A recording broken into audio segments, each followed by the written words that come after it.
I was going to do this earlier, but I decided I looked too gross to do it, so I took a shower and hung out with friends for a little bit. But um, I just wanted to talk NaNo a little bit, and I just wanted to talk about my change in direction, even though it's not really that big of a change of direction. Um, I finished the first story arc of the Robin Windsor case files.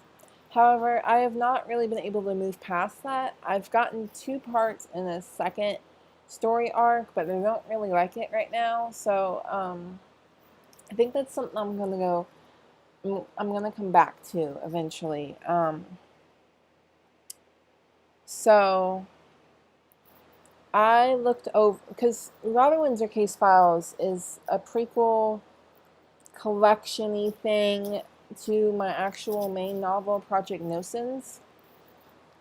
And Project Nocens, I've been trying to write since like 11th grade. I'm a sophomore in college now, if you guys didn't know that. And I've gotten to I don't know, maybe halfway, but it wasn't really very much of halfway. Yeah, I legitimately got halfway according to this outline. The first time I wrote it, and then I stopped because I thought it was going too fast, and I really was. I really need to like go back and read through that sometime. And since then, I've developed the characters a lot, and I've rewritten it.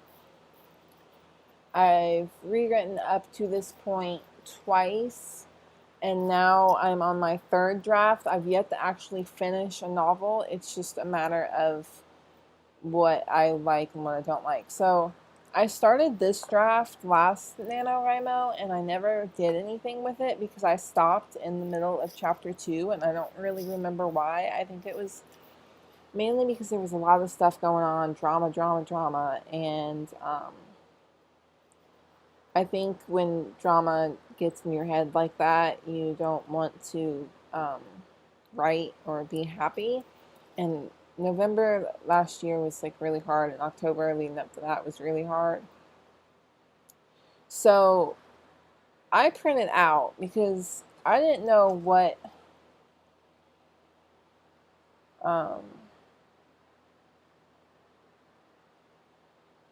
like okay, so I printed it out and reread it. Sorry, I'm reading Wattpad discussion boards, and I wanted to reread it. So I reread it, and it's not. I thought it was going to be crap because that's what I remember thinking when I was writing it. That it was absolutely terrible, and that I should just stop. So today is basically going to be me reading Chapter 1 of Project Nocens, Draft 3. Draft 3 that might end up being rough draft number 1. Anyways. And there are some continuity issues that I need to come back and fix, but I'm going to ignore those right now and just read it straight through. It's kind of long, so it might take a little while. So I'm sorry in advance if you guys wanted a quick video, because this is not it. Manipulation, Chapter 1. An article by Abigail Franklin, written July 18th, 2011. Xavier Zachariah, millionaire. No, that's not right. Billionaire, closer to trillionaire than any one of us knows. Philanthropist. He's donated to schools, hospitals, and personally funded the hiring of 250 more police officers for the city. He's built large portions of the cities, cleaned up the slums, and has made the city safer for everyone to live in. However, is he really doing the city any good? That's what we want to believe, right? We want to believe that the city's wealthiest financer is doing good things for the city. We, as the civilians of Arrow, and he, as one of the wealthiest men in the world, have 2 different wants for the city. We want the city to be a safe place for us to live in, for our children to grow up, go to school, public and university, get married, and have children of their own. Not all of us want families, and thus our legacies, to stay in the city. However, if I were to take a poll I'd say that a good majority of men and women who are settled and have young children, myself included, want to be able to stay in the same spot we are now. Arrow is one of the most beautiful places in the world. If you ask anyone, no matter how long ago they visited, who's been to the city and asked them to rank it among the other cities they've been to, a majority would place our city in the top 10. Some would say top 5, some maybe even top 3. If you haven't seen Arrow during the sun when the words. If you haven't seen Arrow when the sun is rising or setting, you haven't seen the beauty of the city. I digress. We want to be able to stay in the city, to feel safe with the protection of our police officers, to trust in our elected officials, and I suspect that most of us want to know that the man that is giving so much to the city is a good man, a good, honest, reputable man. Those are 3 terms that cannot describe Xavier Zachariah. How dare I attack the man that is funding the city, who is funding the paper that I work for? I have the guts that it takes. Oh, and not to mention the proof. This article has taken months to compile, and the evidence goes back more than a decade. However, the incriminating evidence doesn't start until about 5 or so years ago. This is where the continuity issues start because the years are way off. Just basically ignore anything about years. Some of you may remember when the murders started taking place across the Arrow about 3 years ago. The victims were all young women aged between 18 and 25. The first girl to go missing was named Robin Windsor. She was a college freshman at Arrow University. Her body was the last to be found. It took nearly 18 months to find her, and the police suspect that her captive held her hostage for at least half that. Between her disappearance and the finding of her body, 7 other girls were kidnapped and killed.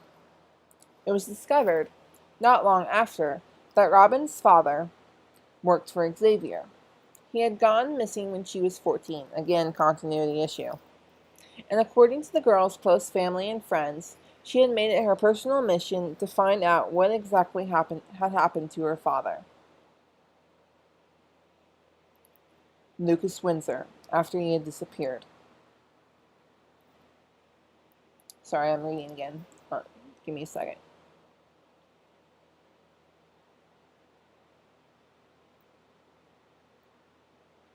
Okay, anyways. What happened, where did he go, and why was her father, of all people, the one to disappear? It seemed whatever she found, which is still unknown a year and a half later, led to her premature and unfortunate death.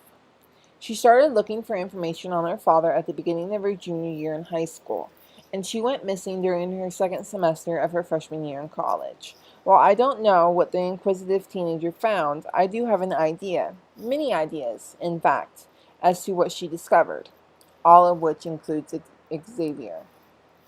There we go, words. Okay, page 2.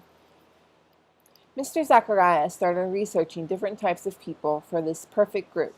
Wait, hold on.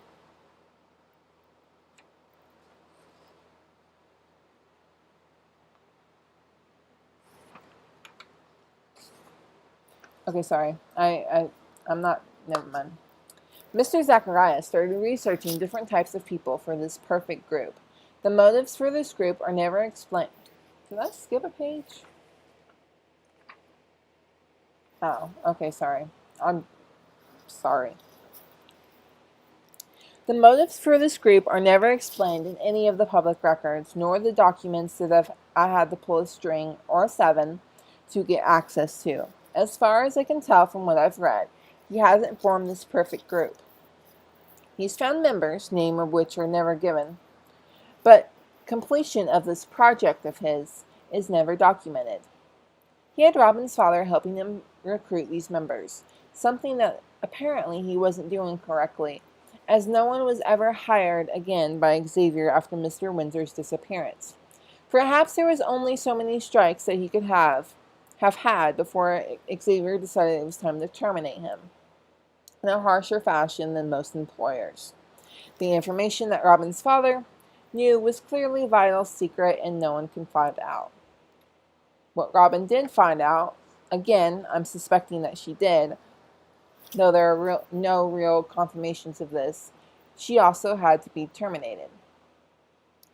Xavier is not a suspect of murder when it comes to Robin nor her father, because there are no further leads to Xavier besides from the employment of Lucas Windsor, and the coincidence that Robin happened to be investigating Mr. Zachariah himself as prime suspect. We cannot file an investigation based on the accounts of a possible bitter 19-year-old, says the police. Her evidence may be biased against Xavier, and she could be reading into something that's not there. I am not biased. I have no reason to be someone that wants Xavier taken down. None. I simply believe that if someone appears so good on the outside, they cannot be that good on the inside. There is more to human life than that. I was saying earlier that we, hopefully as citizens of Arrow, want to live in the city and feel safe and have our children feel safe. What are Xavier's aspirations? To make Arrow grow, he says. To grow Arrow into a city of the future. Many speeches, press conferences, and interviews have had these phrases in them. A city of the future. That's what he strives for. In the past decade, Xavier has been expanding Arrow, and thus his power. The more of the city that he donates to, pays for, and personally builds, the more of the city that he owns. I'm asking you to take a moment and think about this. The home that you're living in, on the outside, does it have Zachariah Corporation somewhere embedded in the bricks? Does your child's school or your own university have these same two words embedded on one of the buildings? Yeah, he's donated a lot of money to X, Y, and Z. The donated money has created buildings throughout the city, homes, a library, and a gym at Arrow University. But consider this, the police station, the same police station that has been around since my great-grandparents were alive, have the words Zachariah Corporation on the bricks. No expansions have been made. Money has been donated, and I'm sure the City of Arrow's Police Department, CAPD, is eternally grateful. I can't be the only one that sees Xavier is bribing not only our police officers, but our elected officials, and some of you reading this. Zachariah Corporation expanded its building for the first time 12 years ago, and went from a 3-story building to a 5-story building. Now, Zachariah Corporation stands tall at 35 stories. The entire top floor The entire top floor's walls are made of glass.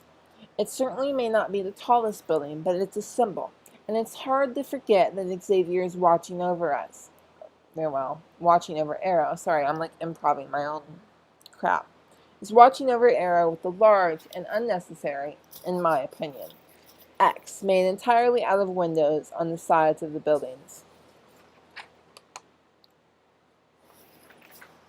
Page 3. When the top floor was originally built, questions were asked. Why are you making it entirely out of glass, Mr. Zachariah? So that anyone who questions my intentions can see what I do every day in my office, he answered, shortly after Robin Windsor's body was found.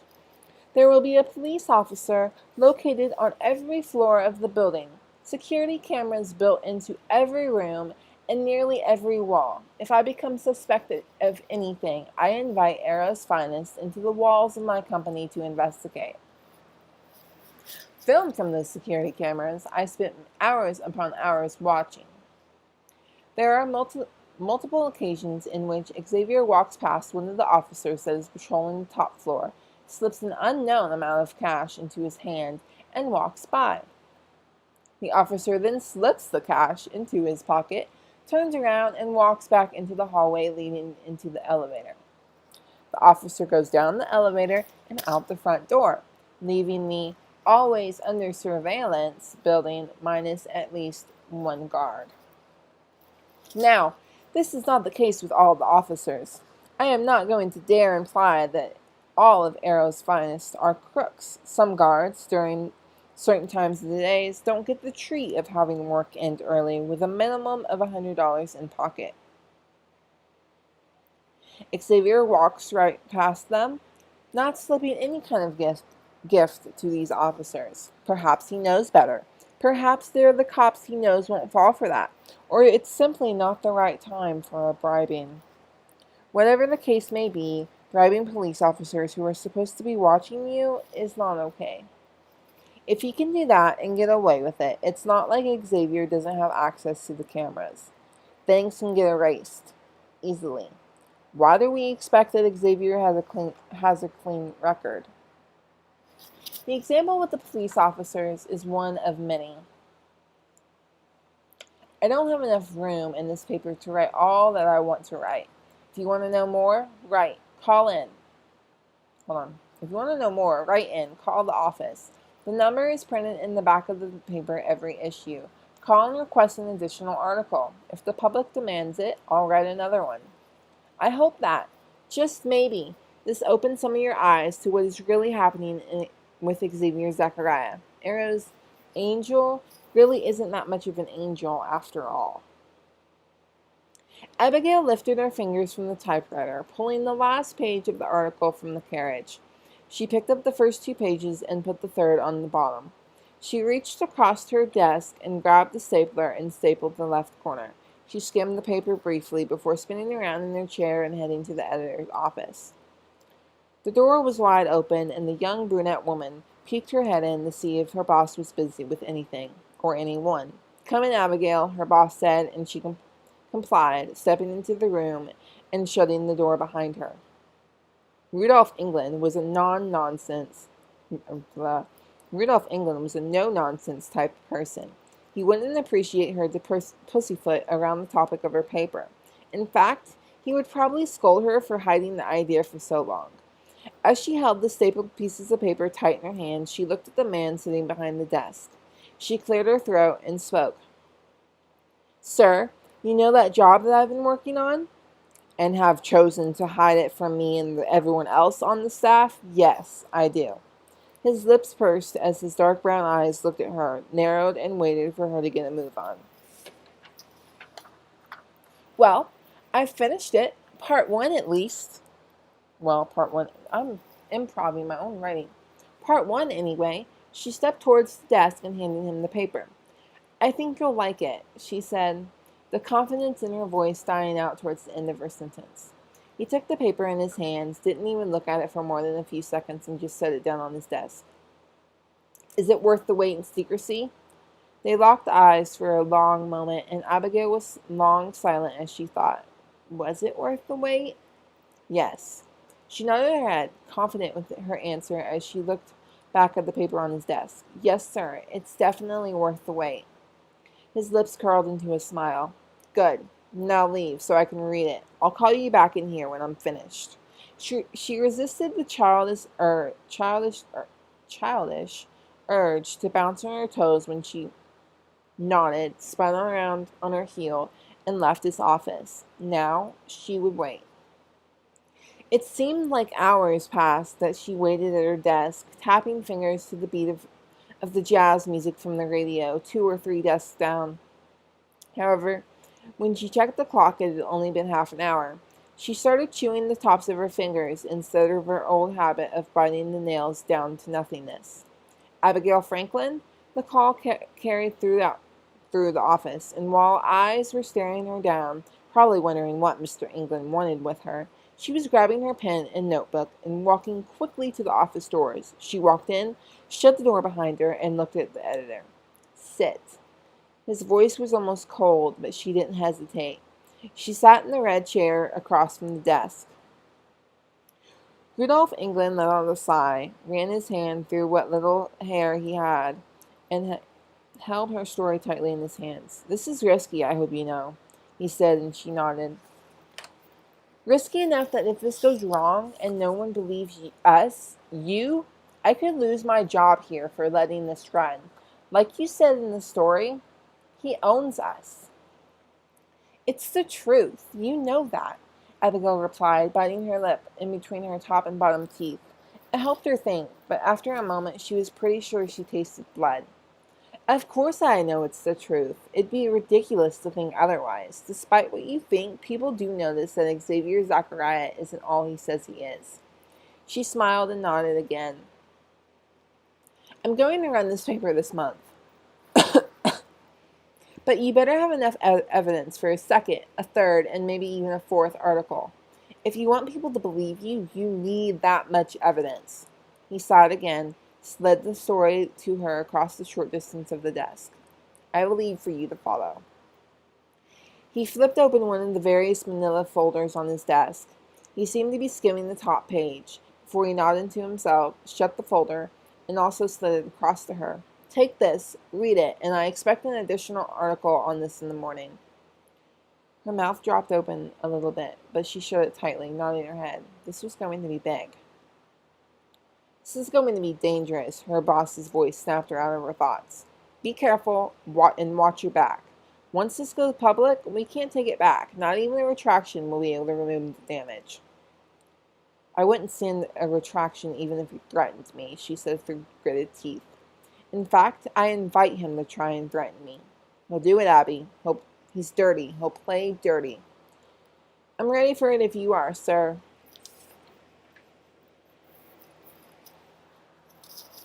He nodded his head without another word, and she grabbed the story as well as the manila folder. She walked out of his office and shut the door softly behind her. Seeing as this is 21 minutes long, and I'm only not even a third through the first chapter, I'm going to stop it here and read some more later because my voice is starting to hurt and I figure this is long enough. So I hope you guys enjoyed, and I hope that I didn't stutter over my words too much. Oh, I know what I can do. To end this video, I will read... Actually, no, that has spoilers. Never mind. I will not read that. Okay, so I'm going to end this video now. Bye, you guys. I am at, just for a NaNoWriMo update, I may be kind of cheated, maybe kind of not. You can take that as you will. I have 28,692 words. So I will see you guys later. I will upload... Oh, part 4 of the Robin Windsor case files is on Tumblr and on Wattpad. And then I will upload more videos of me reading this and more videos of me reading the Robin Windsor case files part 1. Part 2. Yes. Okay. Bye, guys.